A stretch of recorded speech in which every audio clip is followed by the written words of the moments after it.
Hi Jen, it's Sally here. So you are planning to run an ultra later on next year. So let's talk about some of the things that you ought to be considering.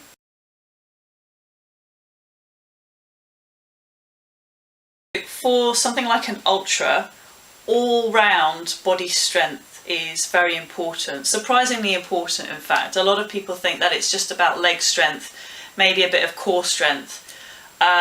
But from everything that the science tells us and what ultra runners say, upper body strength is also pretty important in an ultra. Your upper body is actually really important in propulsion, and especially when your legs get fatigued or when there's uneven terrain, you are going to need your upper body to help drive through.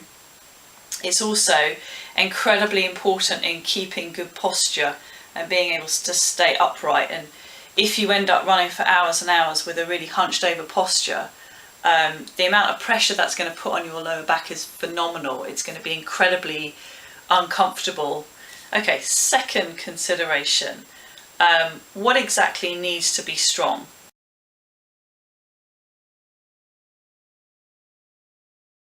With regards to your legs, with a lot of people, they tend to be quad dominant and the quads tend to be a bit stronger, but the glutes and the hamstrings, the muscles at the back of the body, tend to be a lot weaker, a lot more inactive. And you told me that you've been diagnosed with inactive glutes in the past, and that's caused you problems with shin splints. So it's not just about, getting strong in the sense of, feeling really grrr and feeling that you can go forever. It's not just that kind of strength. It is also about being strong enough to have good running form and making sure that any weaknesses or imbalances in your legs that are causing, say for example, your knee to drop in or your hip to drop on one side, that those things aren't happening, because that's what's going to cause problems in the long run.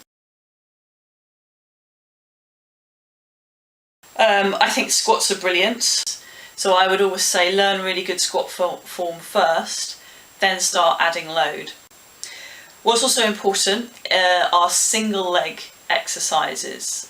It means that if you have a weaker side, then the weaker side can't rely on the stronger side to do all the work. It actually has to do some work itself. So if you've got imbalances, it's a good way to bring the two sides more in balance.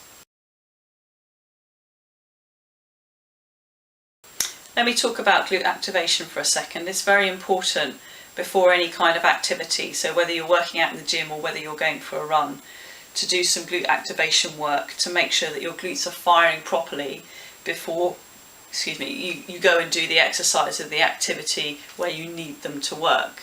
I recommend doing a little mini circuit of 3 or 4 glute exercises all in a row without a break. If you just do 1 or 2, you might not get enough activation. If you do 3 or 4 and you do a couple of rounds of sets of 10, you're definitely going to get your glutes firing and your glutes working. I mean, the amount of pain and suffering that it could potentially save you is worth doing an extra 5 or 10 minutes a day. Pick a group of exercises and make it your regular routine to do that work.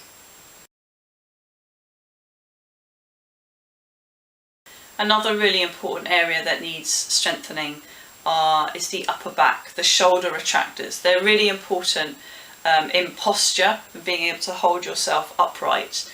And a lot of people are quite weak in that area because we spend a lot of time hunched over, not just when we're sitting down in front of the TV or in front of the computer, but even when we're out running. I see a lot of people out running who have very bad posture and kind of no effort to retract the shoulders. And again, after hours and hours or days and days, that's just going to put so much pressure on your lower back. So the type of training that you need to do for that is lots of pulling or rowing movements. So any kind of row, like a bent over row or a seated row, pull-ups or variations thereof a rear delt fly, some lower trap work, Y raises. It's all going to help you with your shoulders and your upper back. I mean, there's a lot of exercises out there. It's just a question of having a look on YouTube and finding some good exercises. But so long as you know that that's an area that you need to be targeting on a regular basis. And then the last area that's super important is the core. Basically what you're looking to have is strength and stability in the trunk whilst your limbs are moving. So you need to be looking predominantly towards core exercises that involve your trunk, so like your abs and your lower back, staying still whilst the limbs move. A dead bug type exercise, if you don't know what I'm talking about, you can just look it up on YouTube, would be an example of that. Or a plank where you're alternating leg lifts, so your actual torso, your trunk, is trying to be stable whilst your lower limbs are moving.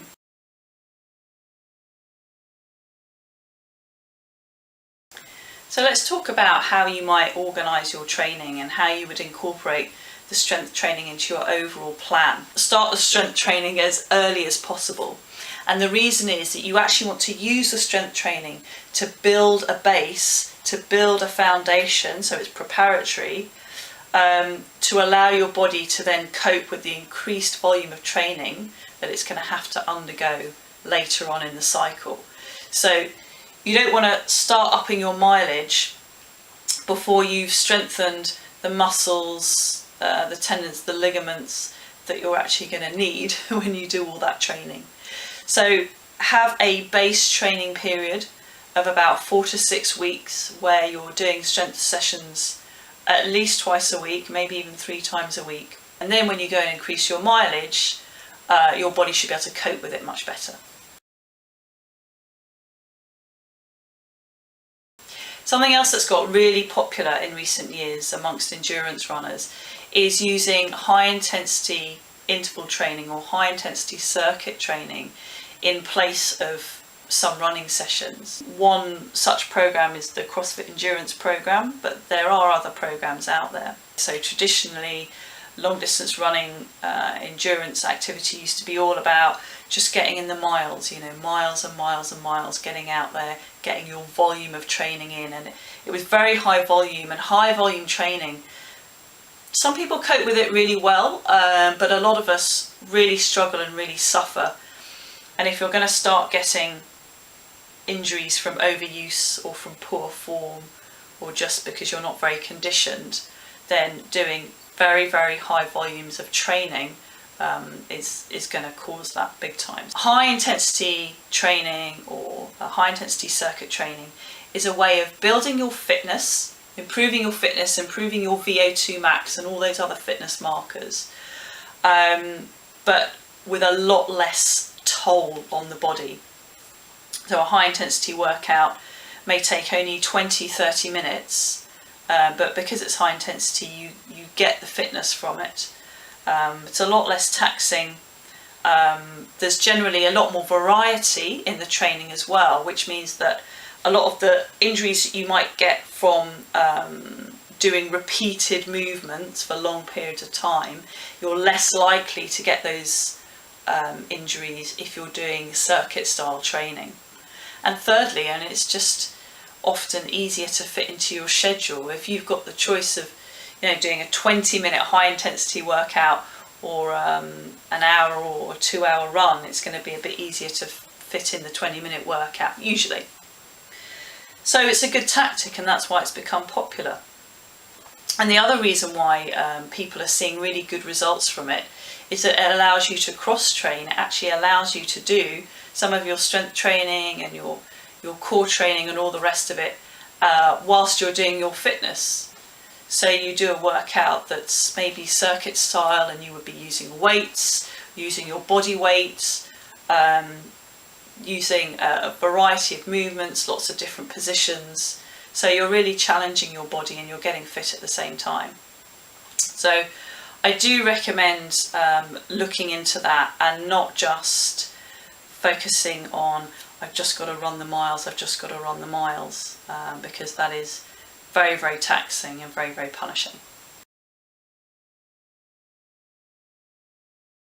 The other point I want to make about strength training is that it's something that can be done throughout all stages of your marathon prep or your ultra prep, because you need that support, you need to be developing that strength to help your body cope with the rigours of training and actually improve performance. The way you approach your strength training is, in terms of periodisation, is similar to the way that a lot of running programs are written actually, which is that you build up for maybe 3 weeks and then you drop back and have an easy week or recovery week. The best running programs are structured like that, and the best strength training programs are structured that way as well. So what I've done with clients in the past is they've given me their running plan that they're following, and I have structured the strength training to map onto the running plan. And it means that when you have a recovery week in your running plan, it's also a recovery week in the gym, and so you can manage your energy. In terms of the kind of strength training you can do, lifting weights in the gym, doing traditional athletic preparation, the kind of thing that professional athletes like Mo Farah and Galen Rupp would do in the gym, that stuff is brilliant. I do realise though that for a lot of runners, being in a gym, kind of lifting weights is not the most appealing prospect. So there are other ways that you can approach it if you really don't want to be in a gym, which is fair enough.